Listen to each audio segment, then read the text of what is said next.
हाँ जी, आई अपोलोजाइज, मेरी बैटरी असल में आज सारा दिन स्कूल ऑनलाइन पढ़ा के और बस मैं लैपटॉप पे चार्जिंग लगाना भूल गया था। I am sorry, my laptop crashed. Okay, wait, let me open my OneNote again. Okay, चलें जी। सो let's begin officially with the formal definition of what biodiversity is, inshallah, and then we will proceed further. अच्छा जी, biodiversity can be defined. So अच्छा, मैं आपसे बात कर रहा था, लैपटॉप ऑफ हो गया. If you look at the past papers, you will never find the question define biodiversity. हमेशा, always, whenever there have been instances in the past papers, there always has been मैंने अपनी screen share की हुई है. He always asks explanations, not definition. But I mean, it's okay if I'm writing its definition, that will include all what is part of the definition, explanation anyway. So biodiversity can be defined as the degree of freedom, the degree of variation, sorry, not freedom, degree of variation of life forms in an ecosystem, of life forms in an ecosystem. Okay. And of course, when you're going one step further and doing the explanation, we say that it's usually the biodiversity is usually taken at three levels. Okay, so there are three levels at which this is considered, at which biodiversity is considered.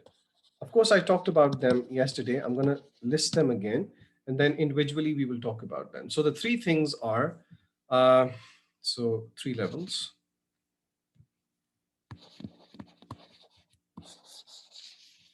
Number one, as I said earlier, yesterday, is the variation is at the habitat level. At the habitat level. Now, let's talk about all of them one by one. So let me label them first. The first one is at the habitat level. The second one is with regards to genetic variation. And the third one is with regards to number of different species.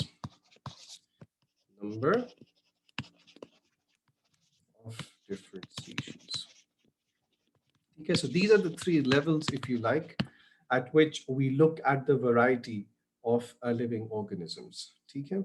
So let's start off with the very first idea. That's the the diversity of habitats within an ecosystem. Just call habitat diversity. Let me write the full name: habitat diversity. Okay. Now, what do I mean by habitat diversity? Okay, we need to understand that there is a range of different ecosystem or habitats within a particular. I mean, if I'm considering a particular area, okay. Like for example, अगर हम पाकिस्तान की बात करते हैं, okay, let's talk about Pakistan. So, and even a small area in a Pakistan, even if you're talking about a city and a locality in a city, for example, if you're talking about any garden town, Wagba town, whatever the case is, Georgetown, in that particular area, there is a range, in any area, there is a range of different habitats, okay? I mean, let's get realistic. Every house, if it has a small garden, we can consider that a particular thing as a habitat. Okay, so since there is a large number of different habitats within an area, then we say that if we say that there is a very large number of habitats, so automatically we can assume that this area is high on biodiversity. Okay. Of course, if the habitats are more in number, then of course we say that there's more variety, as simple as that. Okay. Like for example, if I say that there are only, for example, 2 habitats, okay, let's consider there's a village, okay, jahan pe there are literally only 2 habitats. Then we say in this particular area, there is low biodiversity. Okay, and of course, with regards to the importance, yeah, with regards to, if I were to ask you, which habitats do you think contribute more in terms of everything, you know, in terms of food, in terms of energy transfer, then of course we would agree that the ones that have high biodiversity are more important as compared to the ones that have low biodiversity. Okay, so you can always explain habitat diversity in terms of these two scenarios. And the more the number of habitats, the larger the biodiversity. The less the number of habitats, the less the biodiversity. Okay. Low habitats, let me give you a very classical example. You know, deserts. Deserts are a classical example of low biodiversity. Okay, if you think about it, large sandy deserts typically have low biodiversity, and the reason why it has low biodiversity is because usually the conditions are same throughout the year. Conditions remain same throughout the year. और आपको पता है कि in terms of, yes, there are plants like xerophytes and cactus and some animals, but again, their variety is really less. So deserts are classical example of areas with low biodiversity. Okay, so that is basically as far as what we need to know with regards to habitat diversity. Like, and there is one other important thing that we need to understand. You know, if I say that, for example, let me clarify this further. There is an area A and then there is an area B. Area A में, for example, there are, and inshallah we will talk. अच्छा चलें, इसकी मैं example, I'll talk about this in the other example. I think I'm jumping the gun. I should not talk about this here. Wait. Challenge. So that is as far as habitat diversity is concerned. Now let's talk about genetic diversity. Okay, genetic variation. I mean, we know the idea of gene pool, right? Everybody knows what the idea of gene pool is, and we've studied that in the previous topic. So when we're talking about gene pool, what we mean is that the genetic diversity within a species is the diversity of alleles and genes in the genome of the species. That's basically what is known as the gene pool.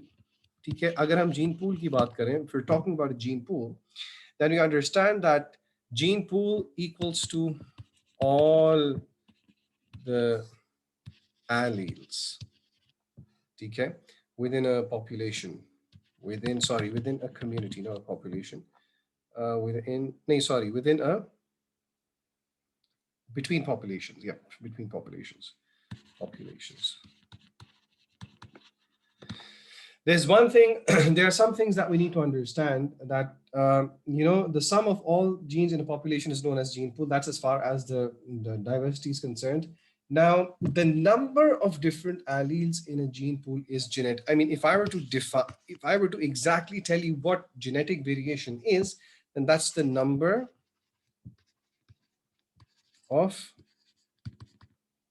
different alleles. Again, यहाँ पे the word allele is important, because if I write that the number of genes are different, then technically speaking, that does not convey the general idea. Okay, so the number of different alleles in the gene pool of a species, is basically representing the idea of genetic variation. All right, and genetic diversity, you have to understand, is really important to any species.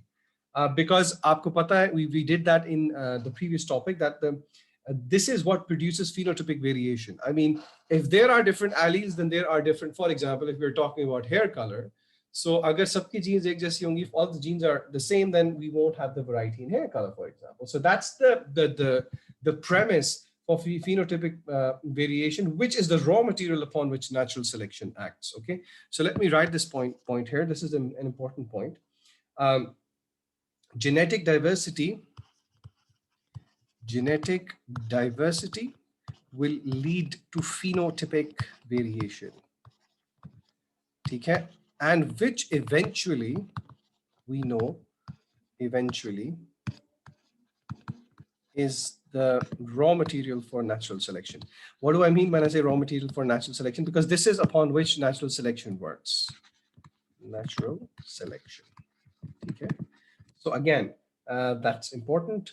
And if, for example, this variation did not exist, okay, without this variation, a species may not be able to adapt to changes in its environment, which can, so without genetic variation, there are chances of eventual extinction. And inshallah, extinction ही हमने पिछले topic में इसकी बात की थी.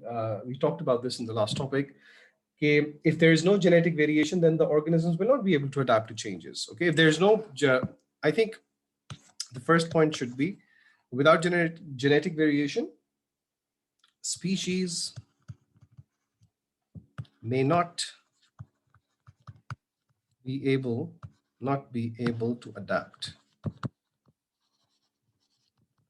to changes. Okay, and if that's the case, then point number two is eventual extinction. Okay, so again, that is considering genetic variation at, biodiversity at the second level, which is at the genetic level. Yani ke, the more the genetic variation, the more the biodiversity. The less the genetic variation, the less the biodiversity. Let me add that point here also. So more genetic variation means more biodiversity. And of course, less genetic variation will mean less biodiversity. Okay, so these are the three sub points that, if you liked, I talked about. So let me label them as A, B, and C. Okay, and then the third level at which we consider biodiversity is the number of different species. और यहाँ पे we need to understand this point really in a, इसको हम number of different species भी कह सकते हैं. इसको हम, we can call this as the species diversity also. Okay, species diversity. Okay, I'm gonna write down this third point here because it will take some space. So when I say species diversity, there are two things that we need to understand. Species diversity. There are two, and I will give you a very simple example to make this idea really simple. Okay, there are two terms that we need to understand before we jump onto species diversity. Two terms. So we can say that species diversity will consider two terms. The first one of them is known as species richness. Okay, which is nothing but just, so if I were to define species richness, then it is, as they say, it's the number, if you like, of the organisms. Okay, so species richness is the number of organisms, yani ke number of species in a community, sorry. Number of species in a community. I will just give you an example of this. Just bear with me. So that's the first term. The second term that species diversity will be dealing with is known as species evenness. Species evenness, या इसको abundance भी कह देते हैं. Both of them are acceptable, but inshallah I will talk about them just in a minute. So species evenness refers to the fact that even I will come to this. I will just define this in a moment. Let me give you an example. That will really help you. So I'm just going to make a very rough table. Okay. So we have species on this side. We have number of individuals of each species in community one, for example, in community one. And then we have number of individuals of each species in community two. ठीक है, दो communities हैं. We are considering two communities. Let's suppose that we are talking about 5 different species: species A, species B, species C, D, and E. So let me make a table, sort of a table. Okay, something like this, something like this, something like this, and then something like the following. Okay, I'm glad it's a neat ban gaya. Okay, so, and then of course, okay, now there are five different species. 1, 2, 3, 4, 5. I haven't given name to them in ABCD. I've just considered them ABCD just to make things fairly simple. Okay, so let's suppose that for community one, and that's community two, for example. So for community one, let's say that for all of the different species, we have 10 of them. यानी कि species A है, उसके 10 organisms हैं. Species B has 10 organisms. Species C has 10 organisms. Species D has 10 organisms, and then species E has also 10 organisms. And then for community two, things are slightly different. For species A, there's only one organism. Uh, let's say for species B, there's also only one organism. For species C is also one. For even D, it is one. But for E, there are 46 organisms of species E in community 2. Okay. Now, this is the composition, if you like, of two communities of organisms. Okay. This is the composition of two communities of organisms. Okay, now, what am I trying to prove with this example? I'm trying to explain, what will be the species richness and what's the idea of evenness. Now, if you consider the table, but please pay attention, this is an important point. Both communities, they contain same number of species. So let me write down the observations here. Number one, both communities have same number of species. What do I mean by this same number of species? Species A, species B, species D, E, and E. There are 5 different species, 5 number of species. Please mind you, I'm not saying number of organisms. I'm saying number of different species. So it's the same number of species. And what is the number for both communities? 5. 5 is the number of species for both communities. Okay. So can I say that species richness for community 1 equals to this, and species richness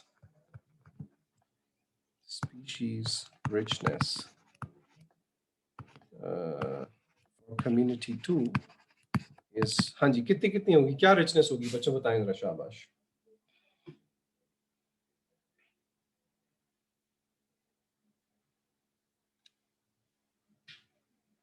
Yes, बच्चों, I'm asking a question. 5. 5, शाबाश. 5, इसकी भी species richness है 5. So again, richness is a measure of the different number of species. So look how I define species richness. I said it's the number of species.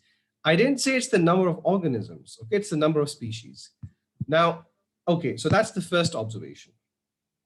But if you look at the second observation, that is जो community same number of species है, लेकिन if we talk about the number of organisms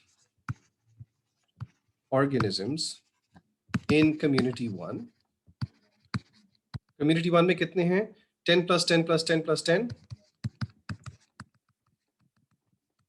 that is 50. Okay, and the number of organisms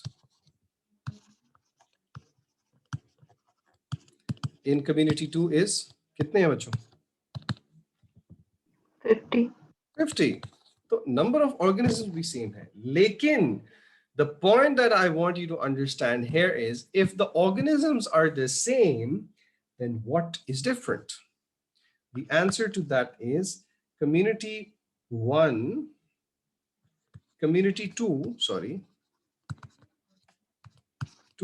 is dominated by species, is dominated by species E.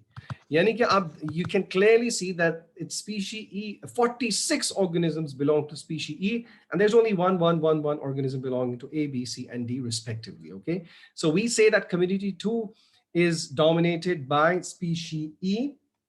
Therefore, there is less evenness, if you like, of species.